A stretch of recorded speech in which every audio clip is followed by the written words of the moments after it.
Yo, what is up, guys? I lost my glasses somehow. I don't know how. I don't know how the fuck I lost my glasses and they're just gone forever. I have searched every nook and every cranny for my glasses, but they are gone. So I don't know. I guess I could edit some glasses on my face for the intro to make it look less weird. Anyways, dating shows are arguably the most popular form of TV right now. Every person on the face of the planet is watching Love is Blind and Love Island every new season. It's the only thing Netflix is willing to spend money on these days. But the other day I found myself wondering, how long have we been watching dating shows? And I traced it back to at least 1991 with the show we're talking about today, which is called Studs, hosted by Mark DiCarlo. You know who that is. And I guess I'll let him explain what the show is. Welcome to Studs. I'm Mark DiCarlo. Glad to have you here. Got a good show planned for you. We've got two guys, not only the guys, but they're brothers from Philadelphia. They went on blind dates with those three ladies. Who do the ladies like more? Which brother? Let's find out, shall we? What kind of guy are you looking for, Colleen? Somebody who's spontaneous, who just doesn't sit on the sofa and want to watch videos all the time. Somebody who likes to get up and do something good-looking, athletic. Okay, sounds pretty good. An action kind of guy. Yeah. All right, Melissa, how about you? I like somebody who's really friendly, somebody who can get along with strangers, you know, do everything out in public. Not everything, but... Okay, not everything. We wouldn't do everything in public. What you're very quickly going to see with this show is that this is very likely the horniest piece of media that I've covered on my channel. I don't think anything even comes close. I guess maybe the episode of Donkey Kong where he's trying to impress his girlfriend. Mind you, it is nowhere near as horny as modern day dating shows. A lot of dating shows coming out today may as well be fucking porn. We put 6 hot stepmoms in a house with 6 stepsons and we're gonna see what happens over the course of a summer. But you can definitely see the signs that in the future, this entire genre of television would become degenerate at some point. Tina, how about you? Guy has to be spontaneous. I love that just one person clapped for that. Woo, spontaneous. Also, that's 2 out of the 3 girls saying that they want somebody who's spontaneous. What was going on in the 90s, man? What, was there a large deficit of spontaneity? Was this like a rare trait back then? Yo, dude, I'm right around the corner. I just got a new bong and a bunch of weed. You trying to puff this shit real quick? Well, maybe if you had called me 2 weeks ago, I could have penciled it into my schedule. Nah, bro, but I just got it today. Like, I'm right around the corner. I'll just pick you up real quick. Well, no, I'm actually busy. Maybe if I could have squeezed it into my calendar, I could go. Come on, bro. What do you mean you're busy? What are you even doing? Well, of course, I am jerking off and playing Fortnite right now. I feel like I'm pretty spontaneous, so maybe I could have done well in the dating world if I was 20 years old in 1991 instead of 2025. Let's meet the Road Brothers, Gabby and Chris. Come on out here. Gabby, good to see you. Chris, good to see you. You know how the show works, guys. You went on the blind dates with the ladies. If you learned a lot about them, you have a lot of hearts. At the end of the show, the guy with the most hearts will be crowned King Stud. And then you know what happens? We send you on an all-expense-paid date anywhere you want to go. What about space? What about outer fucking space, Mark? Will you send us there? You said you could send us anywhere. So, if I'm not boarding a space shuttle with a fine shoddy next week, you should expect to hear from my lawyers pretty soon. So it's a pretty simple premise for this show. It's basically the original version of The Button, just instead of a very bisexual sounding sentient button hosting the show, it's this guy. This super cool, awesome guy right here. Gabby, how long you been here? You just moved here from Philadelphia, Yeah, right? about 3 months ago. Okay, you like it here? Yeah, it's great. Yeah, what do you think of California girls? Well, coming from Philadelphia, I went to school in Virginia. It's nice to come out here. The girls aren't afraid to let loose, wear the butt floss bikinis on the beach. That way you know what you're getting yourself into before you actually jump in. Let me put it to you like this, Mark. There's a lot more ass in California than in Virginia. You know what they say?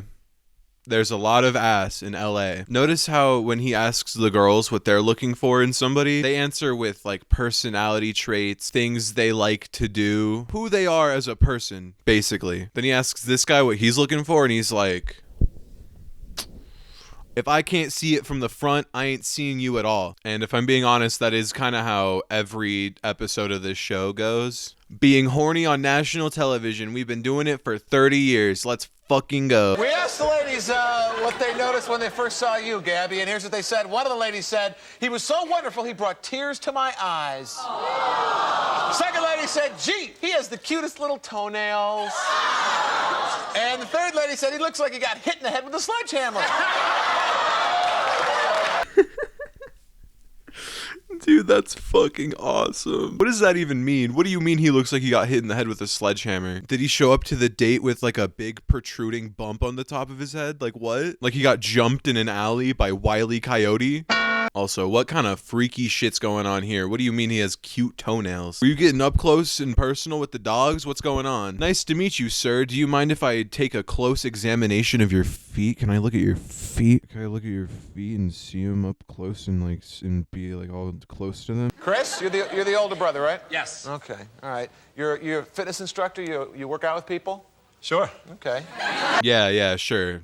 Whatever, I don't know. Whatever I said I do earlier. Whatever I told you I do backstage, I don't know. Yeah, fitness instructor, firefighter, fucking camp counselor, I don't know. Whatever, I don't know. I don't know what I do. I do something. We asked the ladies what they thought of your body, and here's what they said. One of them said, those arms are built for snuggling. Second lady said he has gorgeous, rippling racehorse legs. Ew, dude, ew. I don't like that. I guess it fucking does go both ways. This guy's looking for ass, and the girls are looking for ripped calves, I guess. If he can't leg press a fucking boulder, I don't want him. Describing them as racehorse legs? I mean, at least she didn't say he has a horse cock. Who actually did say gorgeous, rippling racehorse? Oh, Melissa. We went rollerblading, and I noticed his legs, his calves were very nice. Mm-hmm. He looked good. Anything else remind you of a horse, or? Stick around and come back. We'll find out which of the brothers is the bigger star. Don't go away. Mark, you son of a bitch. You knew exactly what you were doing there. What do you want her to say to that, man? This is national television. Her mom's probably watching this right now. They've also only been on one date with these girls at this point. You think they just rollerbladed for 30 minutes and said, all right, let's get to it now? I mean, I guess that does happen, but like, if both people are freaks, yo, that movie was so sick and awesome. Person I barely know. So like, you trying to go back to like my place now or something? See, now this show isn't as blatantly horny as modern dating shows, but it is at least 50% hornier than The Button. Although I don't know, that Button do be a freak though, for real. So, off bat, 3 words that come to mind. Sex. Okay, Gabby. What do you do to entertain a woman on a date? You do something special, make sure she has a good time? Well, normally I kind of feel them out, see what they want to do. And then, Who the fuck just said word in the audience? normally I kind of feel them out, see what they want to do. Nah, word. I do that too. That's what I do. Also, I swear to God, they must have just gotten a bunch of people like wine drunk, and then that's the audience in this show. Because they react to every single thing anybody says like it's the most scandalous thing they've ever heard. You do what? You feel them out? Like, I feel like that was a pretty normal response. I just try to catch a vibe. Catch a vibe? What? Like a vibe? Fucking need to tell this audience to chill out. Every person in this room is way too horny. We asked the ladies how entertaining you were on your dates, Gabby, and here's what they said. There's nothing sexier than a man in clip-on earrings. Second lady said there's nothing sicker than a man who wants to devour me. And the third lady said there's nothing creepier than stroking a man's turtle. Bro, what in the fuck could have possibly happened on any of these dates? That's what the girls are saying? Nothing creepier than stroking a guy's turtle? I didn't know that's what we were calling it back in the day. I didn't know that was a euphemism. Does he have a pet turtle? If he has a pet turtle, that makes him so much cooler, honestly. I was getting a vibe that this was a very boring guy who's just like, I want a really fucking hot girl today. But if he has a pet turtle, that makes him like 90% cooler, for sure. What's wrong with giving a turtle a little pet, huh? What's wrong with that? I don't even want to fucking talk about the other two answers either. I don't even want to get into that. There's nothing creepier than stroking a man's turtle. Would have to be Colleen. Yes. There you go.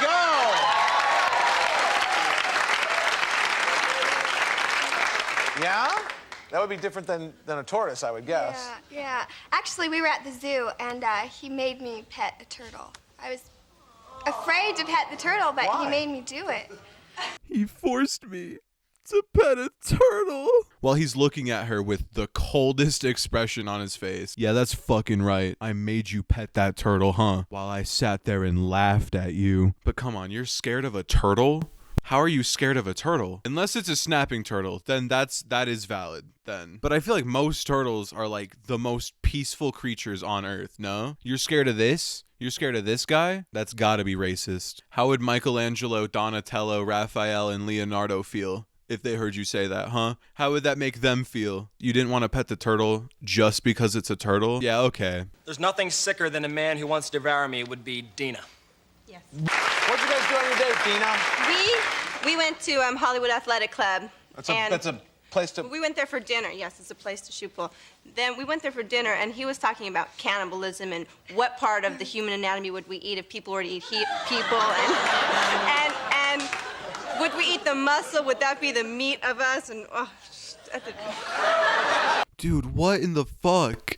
Why? How to fumble with a girl 101 right here. That is some crazy shit. At dinner, you're talking about this while you're eating. You're eating your food and you're like, do you ever think about eating people? I would run the fuck away. I'm packing my shit up and I'm getting out. It's been a nice evening, but unfortunately I have to run for my fucking life. All right, Chris, you into cannibalism too? Is this a family thing? No, not at all. How do you make sure a woman has an unforgettable evening when she's out with you, Chris? I try to take them to places that are a little different. Maybe they haven't been before. Try something a little exciting, not something in the ordinary where they feel too comfortable. Okay, so they're both being as creepy as humanly possible? Dude, what the fuck is going on here? We got Chucklefuck McGee over here talking about eating people on a dinner date, and then we have this guy saying this shit, and I mean, it all sounded fine until you got to the part where you're like, and I don't want them to feel comfortable either. Try something a little exciting, not something in the ordinary where they feel too comfortable. There's an infinite amount of ways you could have said that better. I like taking girls to break out of their comfort zone, trying things they're unfamiliar with. You didn't have to also make it sound like if anything goes wrong, she wouldn't know where she is or how to get back. What the fuck, is this the serial killer episode? You got the two brothers who are both serial killers on this episode? Chris? Who's most likely to scream out his own name during sex?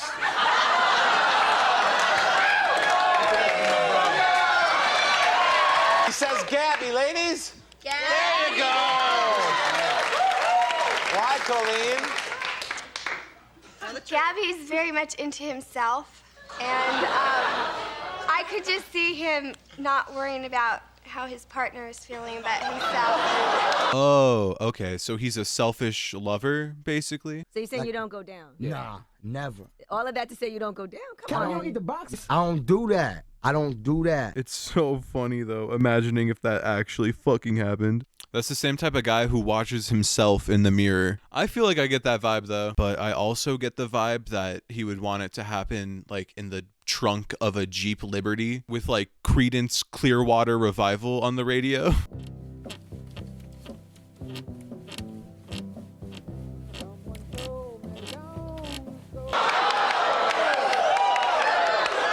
Is that a fair assessment, Gabby? I've heard him do that before. You've heard him scream out your name during sex? He's all... That's too scary to even follow up on. Maybe I should have just made a video about the button at this point, honestly. I went out of my way to find a random obscure TV show from the early 90s, and this is how I'm repaid? You've heard him scream out your name during sex? This is the shit I have to deal with, Mark? Are you kidding me? Let's just see how the episode fucking ends, I guess. All right. Gabby, you got 7 hearts. Chris, you have 7 hearts. The Rowe brothers are tied with 7, which means you could give away 2 fabulous fantasy dates. Wow. All right, guys, here's the deal. You tell me who you want to go out with. If she wants to go out with you again, you go. We pay for it, okay? But I did pick Melissa. Melissa. Okay. If Melissa picks you, where are you guys going to go on your date? Well, I've never been to Mardi Gras, and we had a very fun time. We were basically partying all night, so I think maybe extend that to about a 3-4 day trip, fly down to New Orleans, have a nice Mardi Gras. Yes! Same deal with you now. All right, I had a good time on all the dates, and start off, I didn't pick Melissa, because I had a really good time with Dina, and that's why I picked her. Okay. And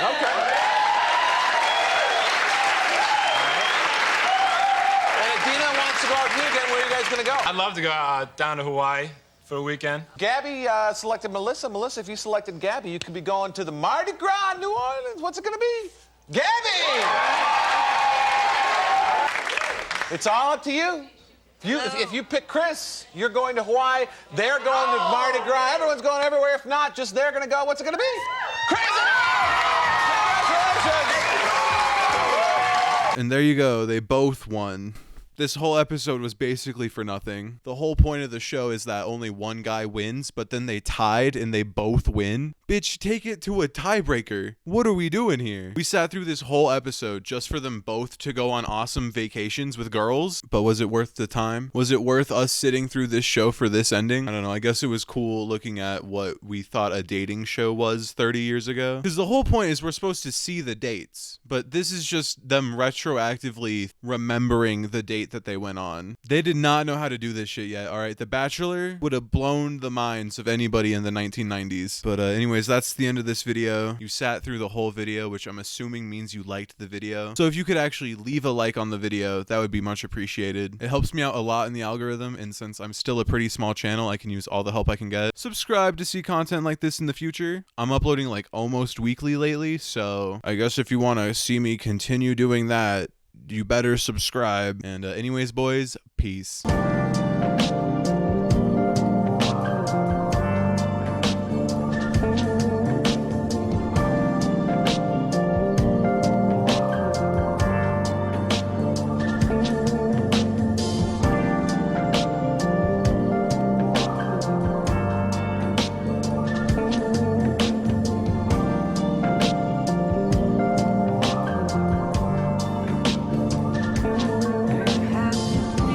How would Michelangelo, Leonardo, Raphael, and how would Michelangelo, Donatello, Raphael,